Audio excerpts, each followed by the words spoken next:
meron ng generation na ayaw na nilang magpa-promote. Okay na sila doon sa trabaho nila. Actually, ako Share. personally, na-experience ko yan. Meron na kaming empleyado na gusto ko na siyang i-move up, no? Sabi ko sa kanya, ikaw na ang CFO, Chief Finance Officer. Alam mo sinabi sa akin, boss, pag ready na ako magsasabi. Pero sa ngayon, gusto ko yung sahod na malaki, gusto ko yung kita na malaki. Pero I'm not capable yet. Hayaan mo munang i-grow ko yung sarili ko. Wow. Na-surprise ako sa ganun kasi feeling ko, bilang kasi natutuwa ka, maayos magtrabaho eh. Po-promote mo na. Pero sila mismo, nagtataka ako, sila mismo, boss, wag muna, hindi pa ako handa. Nakakagulat lang kasi dati, susunggaban na kagad yun eh. Kasi mas malaking sahod na to eh. We're talking about not just ordinary increase in their salary, but more than 100%.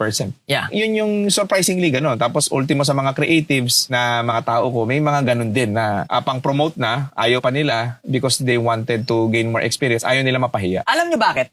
Ikwento ko sa inyo. Kasi yung nakita nyong modeling na boss, nasi-stress. Ito yung lagi ko sinasabi, kaya importante sa akin, boss, yung playtime ng owner. Bakit? Kasi ganito siya nangyari sa negosyo, boss. Ang May nakikita sa akin ng tao ko, hindi man sa'yo, sa manager nila. Kasi syempre, may gitna pa naman yan bago umabot sa'yo. Sa manager nila, nasi-stress sa dami ng responsibilidad. So magko-compare sila. Kung kitain ko yung income na yan, pero yan naman yung stress, wag na lang. Okay na ako dito. At least kahit pa paano, maganda na yung kita ko compared sa stress level ko. tama, oo nga, actually.